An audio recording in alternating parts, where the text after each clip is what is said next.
Bem-vindos a um novo quadro aqui no NB. Nesse tipo de quadro eu vou falar sobre novidades que tem lá fora, lançamentos de carros de performance, de luxo e performance.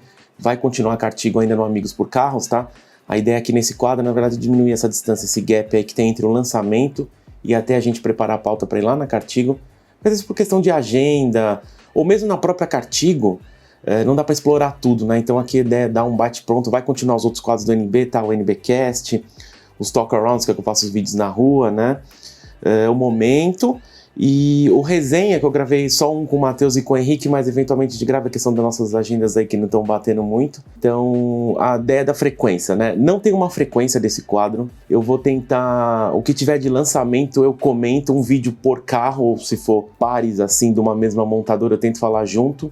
Pode ter 2, 3 vídeos por semana, vou tentar pelo menos fazer um por semana, tá? O que tiver de lançamento aí. Duração vai ser menor que o do momento, tá? Não vai ser tão grande. Esse talvez fique um pouquinho maior, porque eu selecionei pra gente falar da T50 aí do Gordon Murray, mas vão ser poucos episódios que vão ser maiores assim, tá? Então a ideia assim, é um vídeo bate-pronto, comento algumas coisas e vou dar uma opinião sobre, tá? Então a ideia desse vídeo que eu vou chamar, eu pensei, como vai ser uma introdução? O que eu vou chamar? Eu pensei de briefing, então esse é um novo quadro do NB, vou chamar ele de briefing, tá? Então vamos lá, falar Gordon Murray, a T50, vocês devem ter visto aí, a Gordon Murray anunciou oficialmente o carro, né? A gente já gravou um NBcast, eu vou deixar na descrição, até de 2 carros importantes, próprio da T50, já notícias já saindo, ele ter anunciado oficialmente que construiria um carro, né, lá em 2017, e tem lá então um preview que a gente gravou, acho que se não me engano foi eu e o Henrique, e tem um mais recente que a gente gravou da McLaren F1, até um abraço pro Alexandre lá de Fortaleza, que ele gravou junto com a gente, o Matheus junto também, então já deu pra gente falar bastante coisa da McLaren F1, porque basicamente a T50, ela é uma evolução da McLaren F1. Nós falamos do Gordon Murray, criador assim de muitas tecnologias e muitos carros importantes, né? Alguns mais famosos ou outros nem tantos. A gente tem aquele exemplo da Brabham, né, da BT46, lá o tal do Fan Car. Talvez se você é um petrolhead você deve conhecer o tal do Rocket. E você tem alguns não tão conhecidos, até meio feio, como por exemplo a T27, que é um carro elétrico. E talvez o mais conhecido é a McLaren F1 aí, né?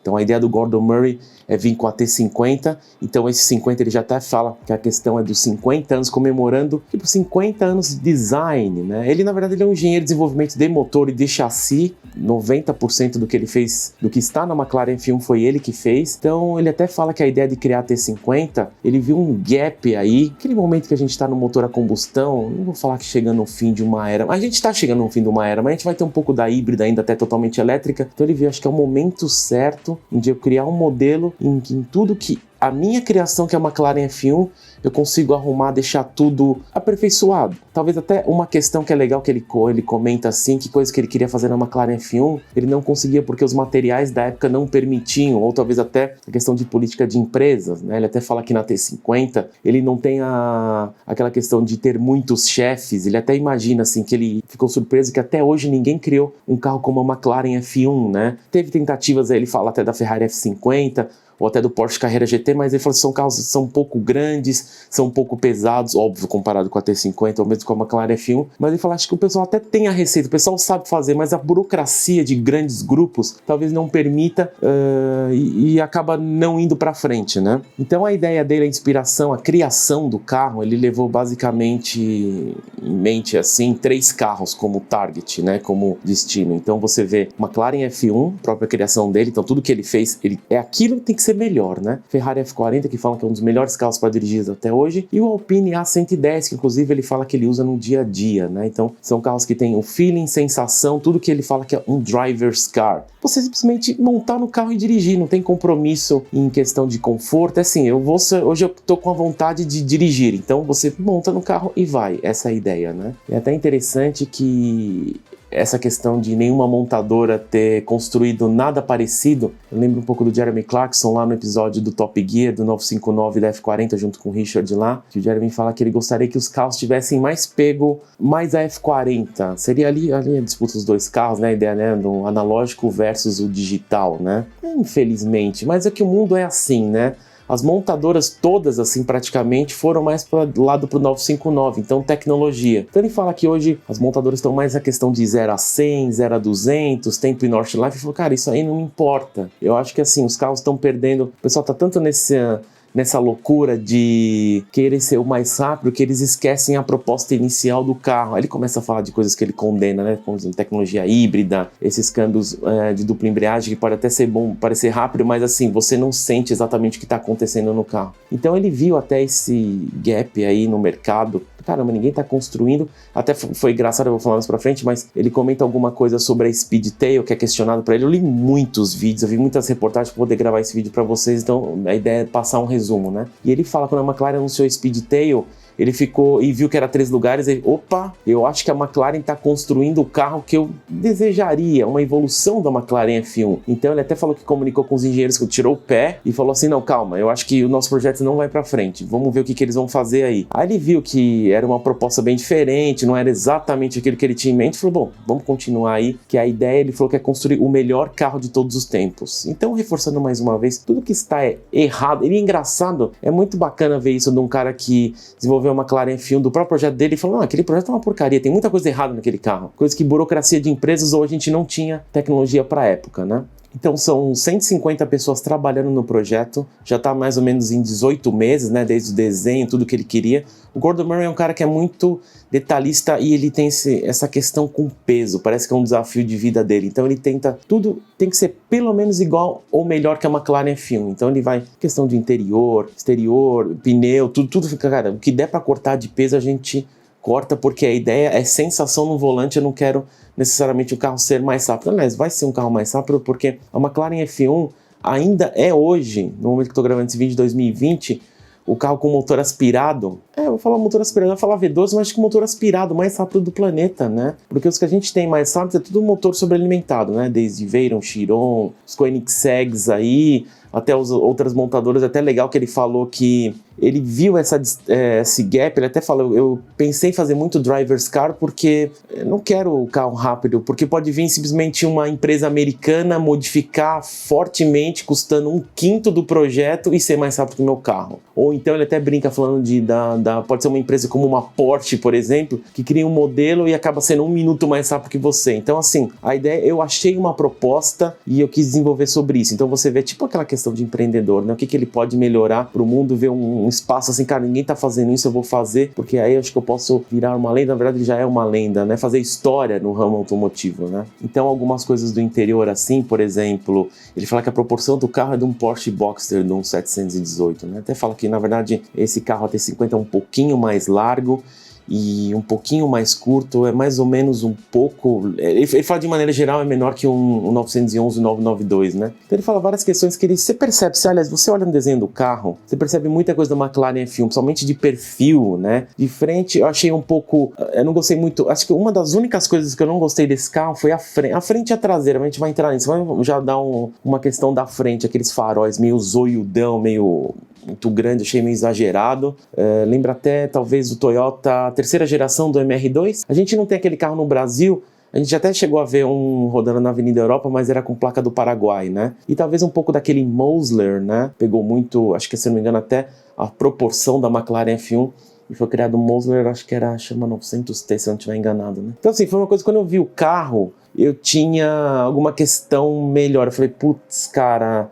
Até o Henrique comentou lá no grupo que a gente tem no Telegram, ele falou, faltou só chamar o Frank Stevenson, né, que fez o desenho, né, alinhou o desenho da McLaren F1, você olha assim, você fala, putz, talvez design poderia ser melhor. Aí tem a questão do fan lá atrás, da proporção, também achei esquisito, mas óbvio que tudo tem um fundamento, né. Ele até fala que we don't do show cars. Ele fala assim, não faço um carro para mostrar para os outros ou para se exibir, fazer carro show off, né, que a gente fala. Então eu percebi, aliás, é interessante, você vai ver nas reportagens, muitos vídeos, até podcasts eu ouvi, ele falando, ele não nomeia montadoras, claro, acho que chega a ser até deselegante, mas você acha um pouco as cutucadas que ele dá em referente a Lamborghini, a Porsche, até que eu achei curioso, assim, você percebe algumas coisas que ele dá, ele faz uns comentários assim, a Ferrari também, que ele condena algumas coisas da montadora, ele não, como eu falei, ele não dá toques, mas você percebe, eu peguei todas as questões das montadoras e vi o que eu não queria pro meu carro. Então, na verdade, assim, a ideia é sempre foco no dirigir. Até ele tava falando o negócio dos pneus Michelin que ele tá usando agora, né? É um pneu, entre aspas, comum de performance, porque na época da McLaren F1, não só a McLaren F1, né? A F50 também, hoje acho que muitos carros são assim, o pneu foi feito especialmente para McLaren F1, para F50, que eu lembro que da F50 era o tal do Goodyear GS Fiorano, né? Cara, o problema disso é que a longo prazo custa absurdo, né?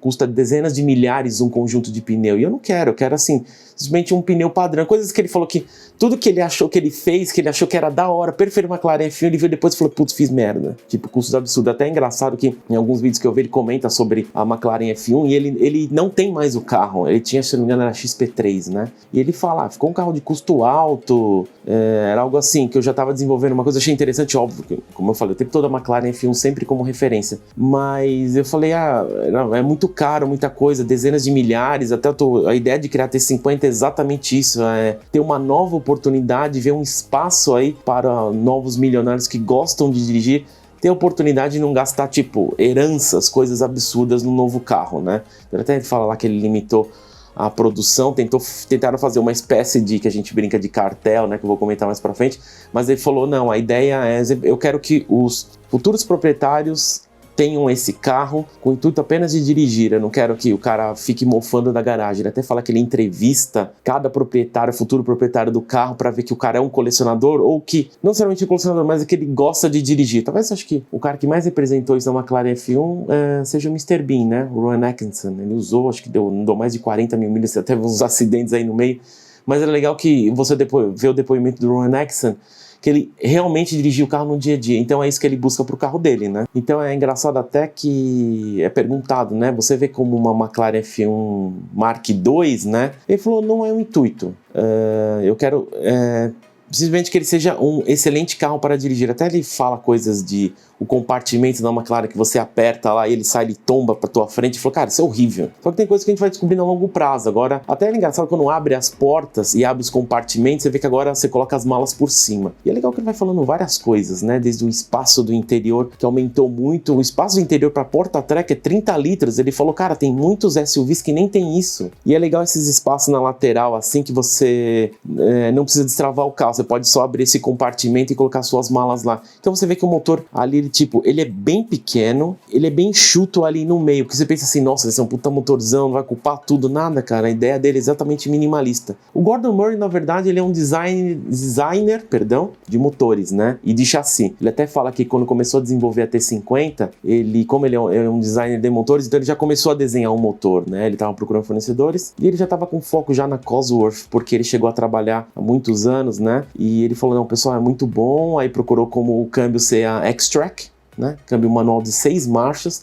Ele até fala a questão então do cartelzinho aí. Uma das questões ele fala que é um lobby dos futuros proprietários, porque ele queria câmbio manual, só que câmbio manual sequencial, né? Aí ele falou que ele não imaginava que seria isso, então teve um lobby lá dos futuros proprietários falando, olha, por que você não carro totalmente manual, é melhor, tal. Ele falou que foi uma surpresa, e uma surpresa bem agradável, porque o Gordon Murray tem essa questão com peso, o carro tem que ser leve. A McLaren F1, isso aqui pesava 1 kg, cara, ele vai ter que pesar pelo menos 900 gramas, não vai ter que ser, tem que ser menos. Então ele tinha um target para qualquer coisa.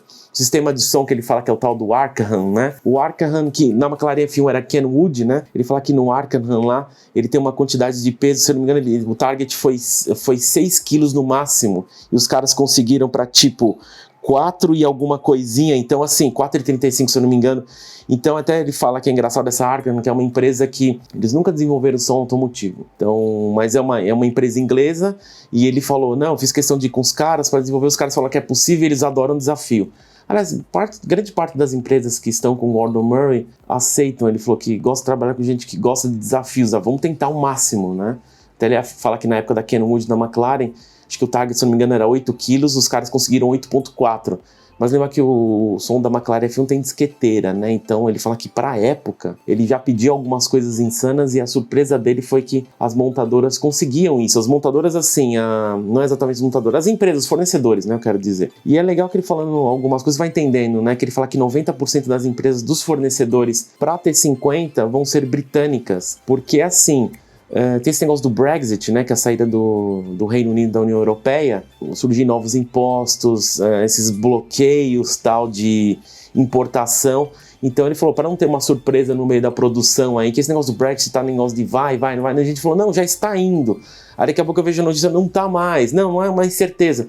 Então ficar nessa de tipo, vou ficar esperando isso, não, já pega a maioria das empresas inglesas, então ele tá dando mais o foco nisso também. E ele fala que atingir esse peso no nível tecnologicamente não é difícil. A gente tem uns materiais melhores, mais finos, mais resistentes. A grande questão é a legislação. Aliás, isso foi uma grande questão que ele fala, legislação, é o maior problema, porque, pensa assim, a McLaren F1 ela não tem freio ABS, não tem controle de estabilidade, que mais? Não tem controle de tração, não tem nada, né, de ajuda. E ele se viu nesse momento ter obrigado por legislação, airbag também, ter obrigado por legislação colocar isso. Então ele falou que o ABS tem que ter, controle de estabilidade tem que ter, airbag tem que ter. Então assim, você imagina isso, óbvio, são questões de segurança, mas na época ele não se preocupava. Então foi um desafio maior. Cara, o carro pesa 986 quilos, tem noção?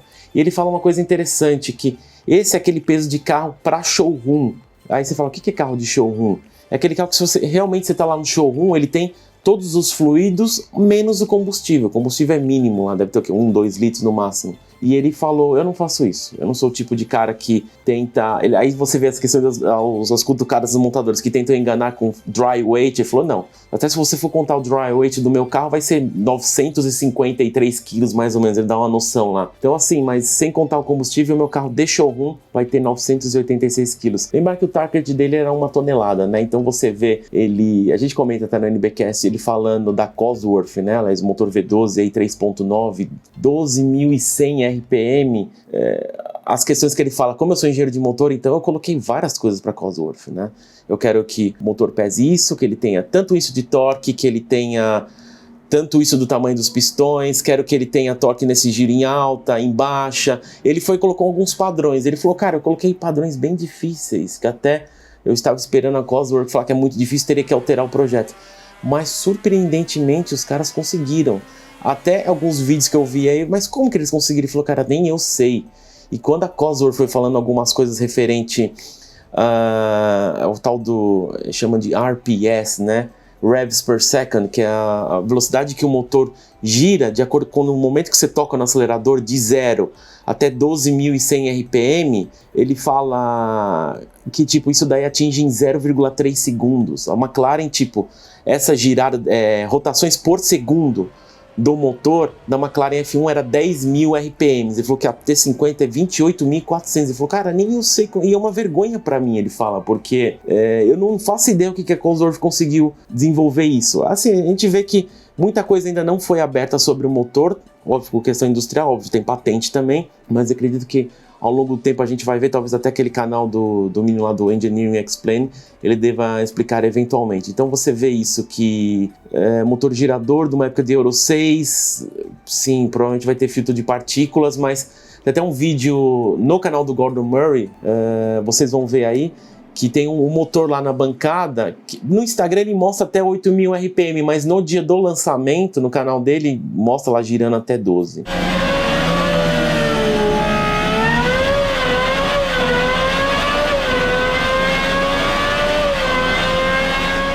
Ele até fala que um dos atributos mais importantes num carro de sensação é o ronco do motor. Então ele falou, um carro elétrico não vai conseguir replicar, um carro híbrido talvez. Então ele viu essa questão, ele falou que a questão do driver's car não é só o ronco do carro, ele ser rápido. É realmente você sentir o que está acontecendo no carro. Então a posição do centro, você todos os botões à tua disposição, câmbio manual, tudo certinho. Ele falou que até os cliques, ele pensa em tudo, todos os detalhes. Algo como tipo o Horácio Pagani faz no Zonda e no Huayra, com questão de acabamento em detalhes. Nossa, aqui tem que ser lindo, maravilhoso, cada detalhe sentir especial. O Gordon Murray está fazendo algo do tipo também, não necessariamente óbvio que os desenhos são lindos, mas você percebe assim que o foco dele não é ser o artista. Ele tem aquela curva do design por algum motivo. Ele até fala em questão de... Ele acha inaceitável, porque o carro dele não tem retrovisores, né? Nem os de fora. Aí você fala, ele vai fazer alguma coisa que tá tipo da Speedtail, tipo Audi e-tron, né? É isso mesmo.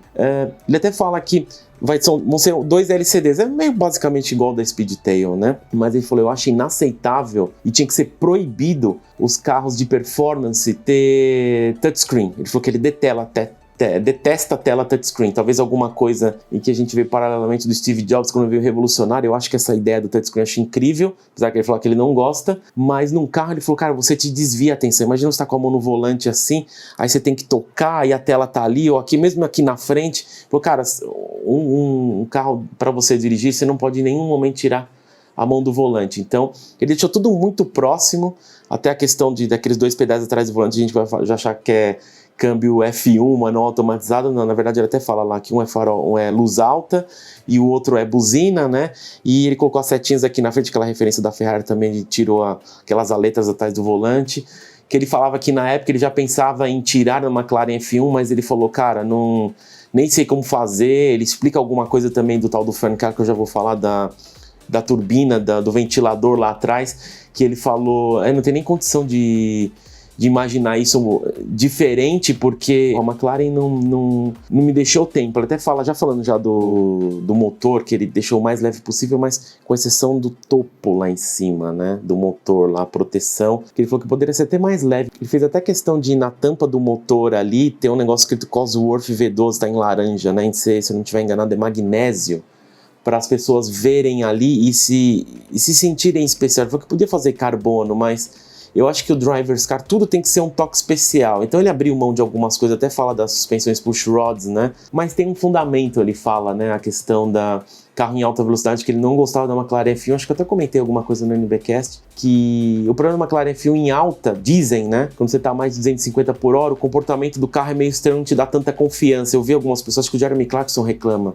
Você viu o vídeo do Tiff na época do Top Gear fazendo velocidade máxima, ele brigando com o volante fazendo velocidade máxima. Ele falou, cara, isso aí não... Eu tem que mudar. No T50 tem que mudar. Então ele falou assim, eu fiz algumas questões, porque ele explica lá o negócio do ventilador lá atrás, porque assim, a ideia do ventilador, que é uma herança lá da Brabham, o pessoal acha que é... Primeiro que estão achando que é só um tributo à Brabham lá, que o carro não tem fundamento nenhum no carro de rua. Na verdade tem, ele falou. Então a ideia... Até tem um desenho bem legal de animação aí, que mostra como funciona o ar passando, vindo de baixo para cima, assim, e os modos que você pode ter, porque a ideia do ventilador lá atrás, eu gosto de falar turbina, porque acho que tem mais o comportamento de turbina, né? Até fala que vira 7.000 RPM.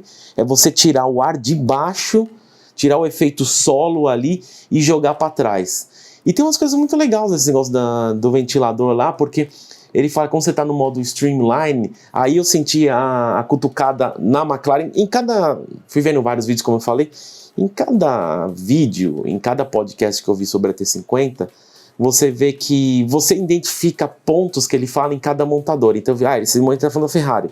Agora tá falando da Porsche, agora tá falando da BMW. Então você vê cada coisa ele condenando. Isso, podia melhorar isso, podia melhorar aquilo. E você vê a ideia da sucção que ele tira do efeito solo indo lá para trás. Aí a questão da cutucada na McLaren, que ele fala que no modo Streamline, aquelas duas asinhas que podem funcionar como freio, ou nesse modo Streamline que elas ficam menos 10, elas ficam negativas. Aí ele fala, quando você tá no modo Streamline, junto com o fan, a turbina soltando o ar para trás, e a parte de baixo tirando o efeito solo, ele falou que o carro forma como se fosse um long tail. Aí quando foi o long tail, automaticamente eu lembrei da speed tail, por causa, você olha de perfil, aquele formato de gota assim, né, o carro hiper comprido, eu sempre achei meio desproporcional. Eu falei, nossa, esse speed tail é esquisito, precisa fazer o carro desse tamanho, né? E ele tá provando agora, vamos dizer, ele falando, e eu acredito nele, né, que na T50, assim, por conta desse efeito, você tem como se fosse aerodinamicamente, porque é o seguinte, o jeito que o ar entra no carro, ele até... Esse aqui é um Huayra, tá? Ele vê aqui que o ar entra, quando ele passa aqui, você está modificando a proporção do comportamento do ar. Ele fala que você cria o ar sujo, né? Então a ideia é que, vem aqui, vem tudo zoado aqui para trás, né? Ele fala que na ideia da Speed Tail não, no caso da T50, mas você percebe no da Speed Tail, é passar o ar mais limpo possível, ficar mais aerodinâmico, ele ficar perfeitinho aqui atrás. Essa é a ideia da Speed Tail, por isso que a Speed Tail da McLaren entra perfeito o ar, aí vai lá no fim, ela vai perfeitinho. Aí você pega um carro que são mais grosso na parte de traseira, tipo o Huayra, assim, também ele até tenta alguma coisa aqui atrás, né? Mas assim, quanto mais fineza no final você consegue, melhor aerodinamicamente o carro se comporta, melhor estabilidade em alta. Aí ele explica que nesse carro ele não precisa ser tão grande assim, porque com esse efeito do streamline, ele é como se o carro fosse long tail, o carro fosse 1 metro mais para trás, o comportamento do ar. Então ele vem e ele diminui lá atrás. Que fantástico, assim. O cara, ele mexeu com aerodinâmica assim, e você começa a ver coisas. Eu fico olhando, até eu brinquei lá na entrada, acho que da T50 no podcast do NB, lá no NBcast, que eu falei, nossa, a McLaren, os caras do engenheiro devem estar com uma dor de cotovelo desgraçada e ter lamentado a perda dele, porque tudo que ele descreveu, que montadora não gostaria de ter descoberto ou ter feito isso, entendeu? Então você vê assim que, acho que se tiver algum proprietário, eu imagino que tenha alguém isso no planeta, que optou, putz, eu não sei se eu pego a Speedtail ou espero o Gordon Murray anunciar o carro dele, mas também o Gordon Murray vai ser independente, acho que eu não vou confiar dele.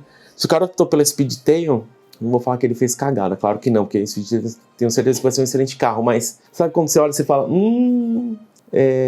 vai doer em muita gente, sabe? Cara, que ideia genial, porque o fã querendo dar um empuxo também. Aí ele fala que na questão da frenagem, você tem uns modos que você pode selecionar lá no fã, né? Você tem 6 modos que ele fala. E com a exceção que é tudo manual, mas a única maneira automática foi quando você pisa no freio, então sobe as 2 asinhas lá, como se fosse um freio aerodinâmico, tipo, meio que surgiu isso na McLaren F1 mesmo, né? Então eles levantam, e é legal que o comportamento do fã e as aletas lá embaixo, que ele falou que ele suga o ar de baixo, então você consegue numa frenagem dobrar o downforce do carro. Cara, então assim, é meio que você tá andando com o carro, daqui a pouco o carro abaixa e afunda. Tem uma eficiência, o freio desse carro deve ser um negócio insano, essa é uma das curiosidades que eu tenho para ver. Ele fala que numa aceleração também, no modo top speed lá, o fan ajuda a deslocar mais o ar, passar o carro diretamente, tipo, você abre mais caminho pro ar. Então o carro fica com uma velocidade, o carro ganha empuxo, ele fala que ganha 15 kg de empuxo por conta do fan. Então assim, a ideia do fan, que até o pessoal compara muito com a questão da Brabham, ele falou, não, lá é um sistema muito rudimentar, funcionava muito, a gente fazia voltas lá 3 segundos mais rápido, mas aqui é muito mais complexo.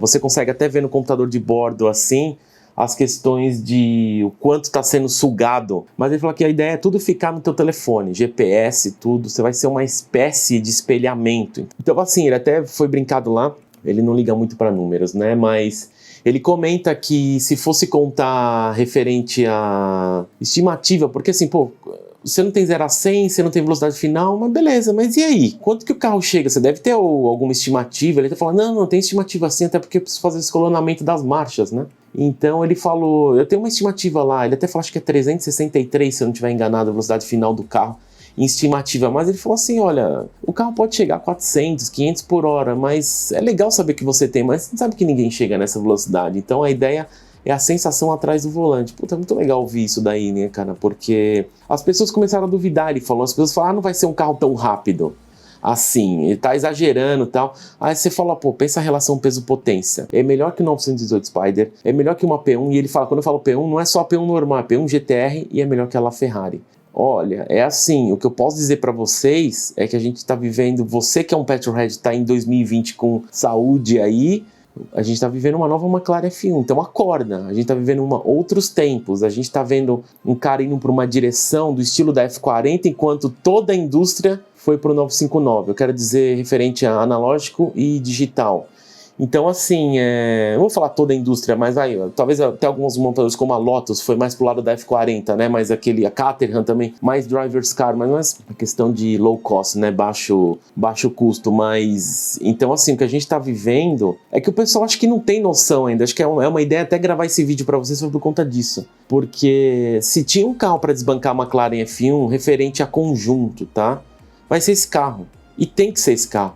Talvez a questão visual eu concorde com você, que eu acho que muita gente não gostou, ficou falando isso, eu não gostei. A parte de trás lá, ele fala que ele tentou colocar lá o fan lá para dentro do motor, mas não cabia, então foi mais para trás. Então eu olho para frente e atrás do carro e falo, mas eu até perdoo isso, porque tem outra questão, né? Eu não deixaria de ter o carro por conta disso. Até se eu tivesse dinheiro, eu compraria esse carro ontem. Eu até falo assim, que foi perguntado... Desculpa, é uma pergunta que eu imagino, não sei se você pode responder, mas já vendeu tudo? Ele falou, pouco antes de anunciar, o carro vendeu 2/3 dele. A grande questão é que as pessoas esperam, tipo... Será que vai ser bom mesmo? Como é que vai ser o design? O pessoal espera o carro sair propriamente para muitas, né, para assinar o cheque. Mas a partir do momento que já foi anunciado, já tem 2 dias, provavelmente já vendeu todos, né? Se eu fosse brasileiro, tivesse a grana, dinheiro infinito, como a gente brinca aí, principalmente o Matheus, cara, teria entrado na lista fácil. Ele até fala, acho que é algo em torno de 2,8 milhões de libras, né? Vai ser um carro caro. Mas assim, você vai ter a oportunidade de ter mais uma McLaren F1, tá? Então, até vai ser curioso que eu tô achando que esse carro vai incomodar um pouco o cara que tem a McLaren F1 e não optou ter uma T50. Vai ser interessante a questão dos preços. O pessoal vai viver um pouco o saudosismo na época de tipo, mas ela é o primeiro, mas então, é tudo que tem. Isso é uma pergunta também, o que você acha? Visualmente, é uma pergunta mesmo, visualmente, o que você achou referente à McLaren F1 ainda? Eu não sou o maior fã do design da McLaren F1, mas eu acho que perto da T50 é um carro mais bonito. Mas assim, digamos que você tem um produto melhor agora, que é uma evolução do anterior. Você vive o saudosismo do anterior ou você prefere, tipo, não importa, eu quero aquilo melhorado, então eu prefiro o novo. Eu no caso, vou preferir o novo, assim, tudo que está de errado lá, até porque o preço da McLaren F1, ele falava, é o gap dos novos milionários, tem a oportunidade de ter mais um carro desses, né? Na tua vida, sua chance de ter um carro, porque carros vale dezenas de milhões, não é todo mundo que tem a oportunidade de ter, né? E esse jeito dele de buscar, essa obsessão pelo peso, até eu peguei algumas coisas que vale a pena falar aqui, por exemplo, todo o corpo e chassi do carro pesa 150 quilos. Os vidros dianteiros são 28% mais finos que o da McLaren F1. Ele conseguiu tirar 800 gramas da manopla. Até tem uma coisa interessante referente à entrada de ar, você me levou do Christian von Koenigsegg, que nos faróis lá, eu vi acho que um review só o cara falando, só um review assim, uma conversa do que ele citou, porque é legal, eu acabei vendo muitos vídeos, porque sempre cai em alguns vídeos alguma outra curiosidade. As pessoas não têm curiosidade de ver todos os vídeos, não tem tempo, né? Como é uma coisa que eu gosto de ver, às vezes eu não tô nem propriamente vendo o vídeo, às vezes eu tô com um fonezinho e tô ouvindo, né? Quando um cara fala, tem uma entrada de ar ali no farol que vai direto para a ideia do ar-condicionado, eu falei, pera, deixa eu voltar, isso ninguém falou, deixa eu ver. Aí ali, tipo o Christian fez isso, se eu não estiver enganado, no Gemera, né? Então nos faróis embaixo tem uma entradinha de ar ali.